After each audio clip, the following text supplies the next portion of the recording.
The good news is, either way, Melania will be fine. They haven't slept in the same bed since, how old is Barron?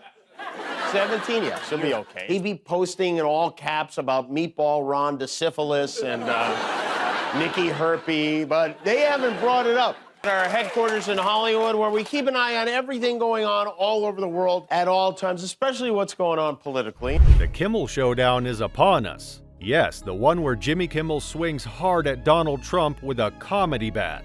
Another round of late-night laughter as Trump's red splotched hands sets the internet ablaze with syphilis rumors. Will the gags ever end?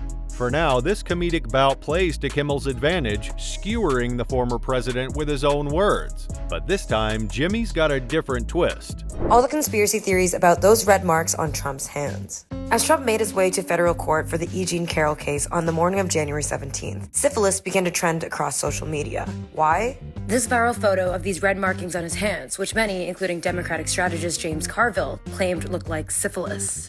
I've asked a number of MDs what medical condition manifests itself through hand sores, and the answer is immediate and unanimous: secondary syphilis. I think there's a good chance this man has the clap. The photo came the morning after his campaign appearance in New Hampshire, with many noticing that the red marks were not noticeable during his speeches, leading to a whole lot of wild theories. Donald Trump has his hands are bleeding. Looks like he has a sore. In the digital age where viral is the new normal, it takes just one click for a moment to be immortalized. And oh boy, did one click put Donald Trump under the magnifying glass once again. But this wasn't just any old embarrassing snapshot. This was a photograph captured at a court appearance that, quite unintentionally, showcased more than Trump's infamous grin. There, waving to the cameras, were his hands, only they were adorned with curious red splotches. The internet, never one to shy away from a good conspiracy, had a field day. We may finally have an answer to the mystery of those injuries on former President Trump's hand. The red marks were first spotted Wednesday morning as he waved to supporters in New York. But by nightfall, they had somehow vanished. Social media has been in a tizzy ever since. Were they burns, shingles, blisters? Did he fall? Is it frostbite? We don't know. Maybe it's magic marker. Naturally, the late-night comics found the mystery irresistible. It's probably ketchup, you know? He probably got his hands in a container of curly fries or something. But no one spotlight the moment that Jimmy Kimmel, the king of late-night satire, who never lets a juicy moment slip through his fingers. Kimmel, armed with his wit sharper than a scalpel, took to the stage not just to poke fun, but to perform a kind of comedic surgery, dissecting the image with the precision of a pathologist. On his show, Kimmel presented the image of Trump's hands as Exhibit A, suggesting these mysterious red splotches were not just random marks, but potentially the telltale signs of syphilis. Yes, you heard it right, syphilis. You know, Trump famously said avoiding STDs, he said in an interview, when he was single in the 90s was his personal Vietnam. But if he has syphilis, that would mean the only Vietnam he avoided was Vietnam. It is possible that Trump may have a condition they call neurosyphilis, and while I am not a doctor, I thought that as a public service, it might make sense for us to go through the list of symptoms. Cleveland Clinic presents syphilis, and you. Beware of these telltale symptoms of syphilis. Mood swings. No, get those lights off! Off! Turn them off, they're too bright, turn them off! Loss. We appreciate it very much, Tim Apple. Impaired judgment. President Trump and First Lady Melania at the White House. The president staring at the sun without glasses at first. Confusion.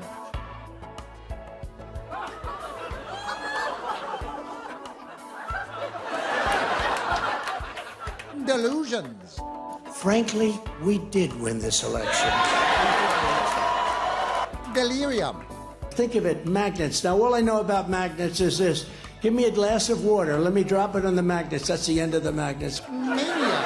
Mr. Trump posted well over 100 times on Twitter throughout the day. Psychosis. So, supposing we hit the body with a tremendous, very powerful light. Sounds interesting. Seizures. I don't remember. Don't be like Dirty Don. A message from the Cleveland Clinic. When you've got VD, think Cleveland. Now, before you dismiss this as just another outrageous late-night joke, remember that Kimmel's humor often cuts close to the bone. He linked these alleged symptoms to Trump's long history of controversial remarks about health and science.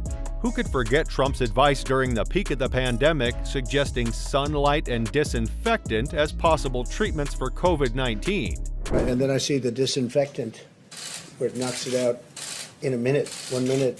And is there a way we can do something like that? Injection inside or almost a cleaning, because you see it gets on the lungs and it does a tremendous number of the lungs. So it'd be interesting to check that. So that you're going to have to use medical doctors with. But it sounds interesting to me.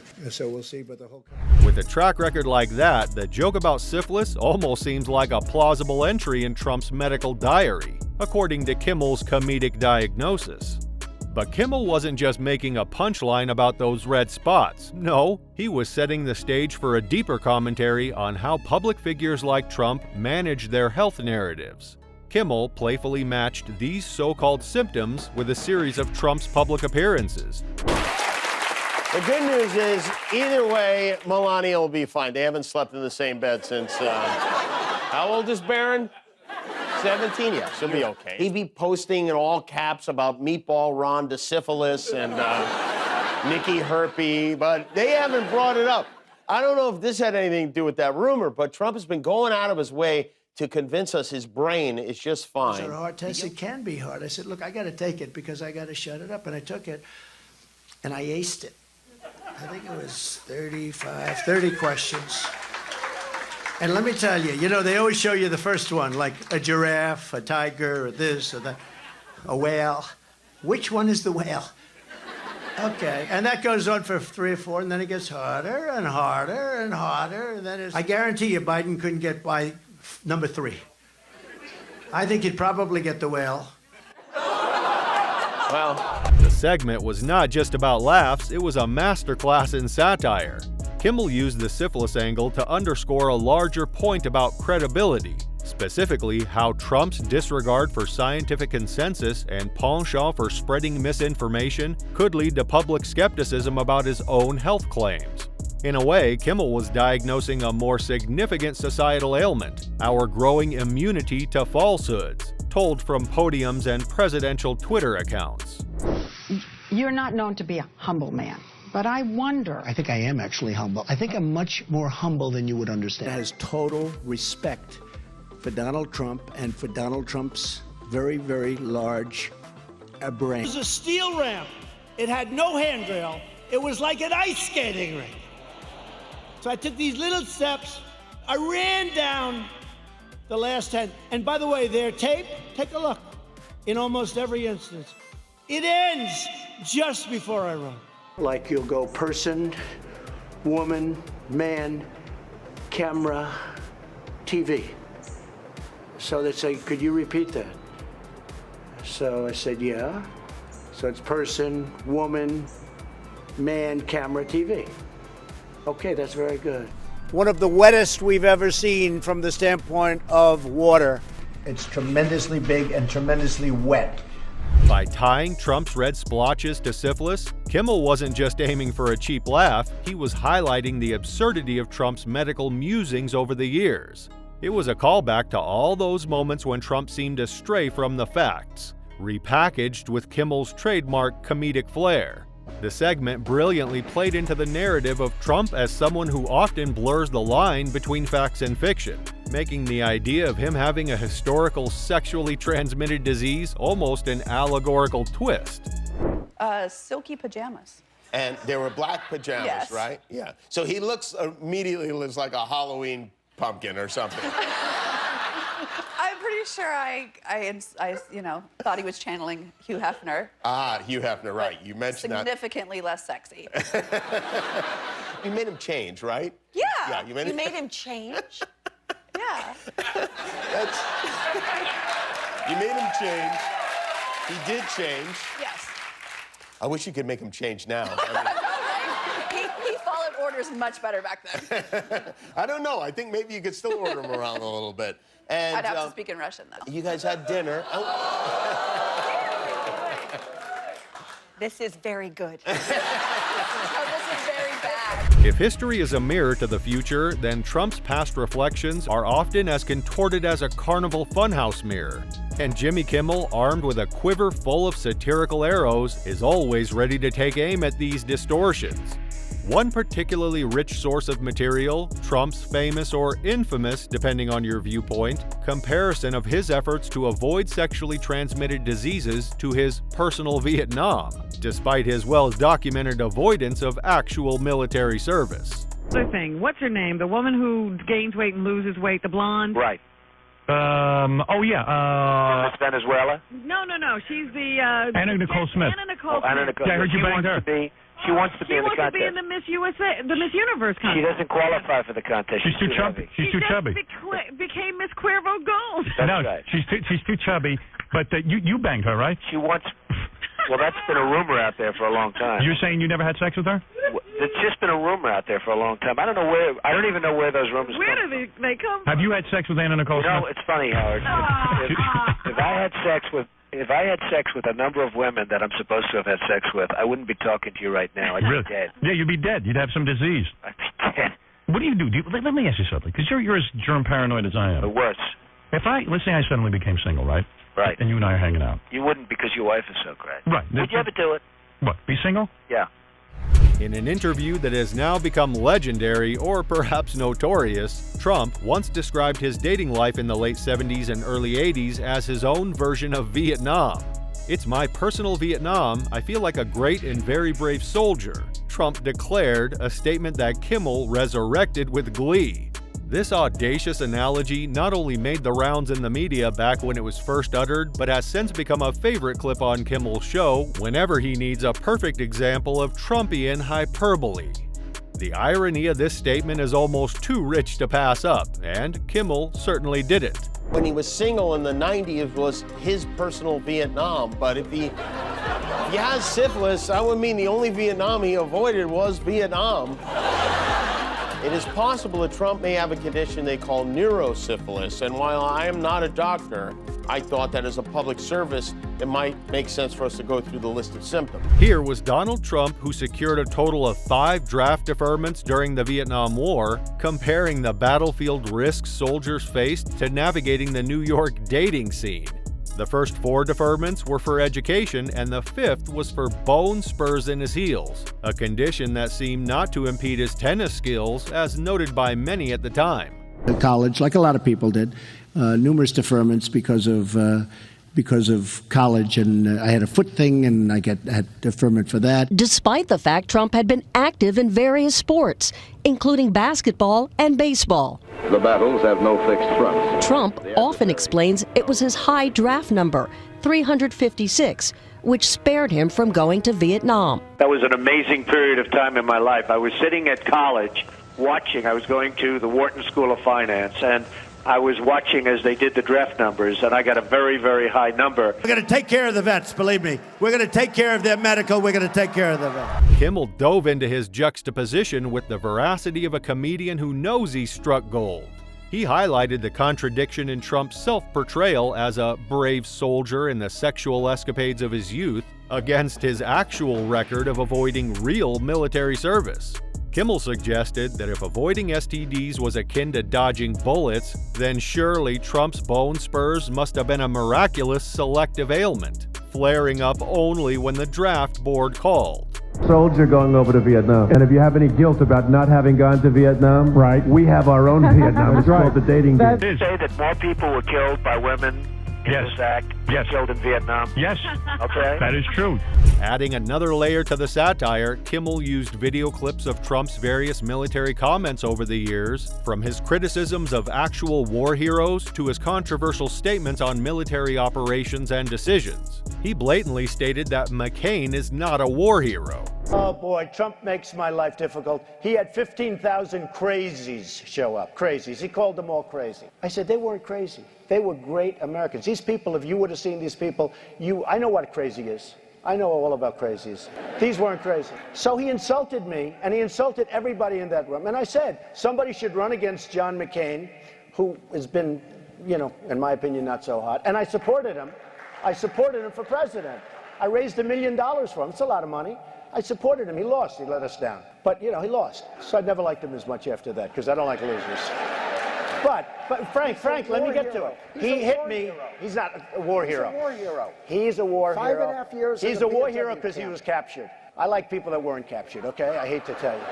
Do you agree with that? He's a war hero because he was captured. These clips not only underscored the absurdity of Trump's Vietnam comparison, but also painted a broader picture of a man often out of step with the very concept of service and sacrifice. The segment was not just funny, it was a pointed critique wrapped in a comedic shell, illustrating how Trump's rhetoric often diverges wildly from the realities of those who serve. Atlantic now claims Trump told his senior staff, "Why should I go to that cemetery? It's filled with losers." It also says Trump referred to the fallen soldiers as suckers for getting killed. It's a fake story, and it's a disgrace that they're allowed to do it. A fuming president denied the claims today. It was a terrible thing that somebody could say the kind of things, and especially to me, because I've done more for the military than almost anybody else. As Kimmel waded through these historical contradictions, he did so with a tone that mixed amusement with disbelief. The host deployed a mix of comedic reenactments and biting commentary, driving home the point that Trump's statements about military service and personal risk were not just hyperbolic, but also fundamentally disconnected from the experiences of those who had actually served. You know, something very nice just happened to me. A man came up to me and he handed me his Purple Heart. And I said, man, that's like big stuff. I always wanted to get the Purple Heart. This was much easier. In the tricky world of political talk, where truth is hard to grasp, Jimmy Kimmel stands out, not just as a showman, but as a sharp critic.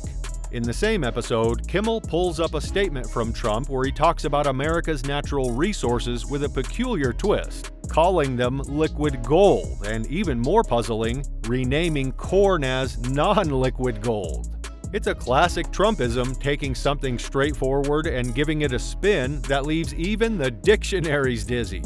More liquid gold. Well, I just met non-liquid gold. You know where it was? Iowa. It's called corn. It's non-liquid. That's much. You have more non-liquid gold. They said, what is that? I said, corn. They said, we love that idea. You know, that's a pretty cool thought, isn't it? That's a nickname in its own way, but we came up with a new couple of words for corn. Kimmel doesn't just leave it at playful mockery, he uses these moments to underline a broader theme about Trump's often bizarre leaps in logic.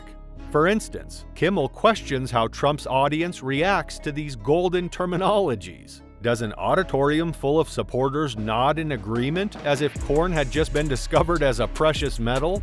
Kimmel recreates such a scene, impersonating an enthusiastic supporter marveling at the revelation that corn, yes, corn, could be considered gold if only you squint hard enough at it in the right light. Everything he does, everything he says, like a group of dummies gather around and go, amazing, Mr. President. We never thought of that. All this time we're standing around calling it corn. Here you come, you name it non-liquid gold. Can I get you some non-liquid gold on the cob? Trump is said to be kicking the tires on possible running mates right now. And further diving into the rabbit hole of Trump's verbal gymnastics, Kimmel brings up another gem, Trump's cognitive test results, an event Trump boasted about as proof of his unparalleled intellect. I did say, what about a cognitive test? He said, well, you know, it's not that easy. I said, look, I got to take it because I got to shut it up. And I took it, and I aced it. And let me tell you, you know, they always show you the first one, like a giraffe, a tiger, or this, or that, a whale. Which one is the whale? Here, Trump had profoundly declared his triumph in identifying a picture of an elephant, which he seemed to equate to acing a test designed to be a basic check for cognitive decline. Kimmel seizes this declaration, turning it into a game show segment on his show. It's on TV. Together, let's skip these debates and turn it into a game show. I want to see Stable McGenius figure out 3,293 times 4 divided by 3. I really do. And then Moby Dick. Kimmel's commentary isn't just about the laughs, it serves as a mirror reflecting the oddity of accepting these moments as normal or indicative of sharpness. He nudges his viewers to think, if the bar for presidential brilliance is correctly identifying an elephant, what does that say about our expectations? It's satire with a side of sobering reality check, served up in Kimmel's trademark style of easy humor and sharp insight. Our headquarters in Hollywood, where we keep an eye on everything going on all over the world at all times, especially what's going on politically. You know, in Washington today, Congress maneuvered to avoid a government shutdown. It would have happened tomorrow. It went all the way to the 11th hour again. When did Congress become a stoner who keeps forgetting the rent is due at the end of the month? Donald Trump has had, Donald Trump has had to deal with a viral moment that was embarrassing even for him. That's a wrap on today's episode, where Jimmy Kimmel masterfully uses Trump's own words to highlight the absurdity of his logic. As we've seen, twisting facts can lead to some humorous but alarming misunderstandings. With elections on the horizon, there's a chance for a shift towards sanity. Let's keep the conversation going. Share this video and stay tuned for more insights. Together, we might just bring some peace to the chaos. Don't forget to like, subscribe, and hit the bell for updates. Your voice matters in shaping a more logical, less turbulent future for America.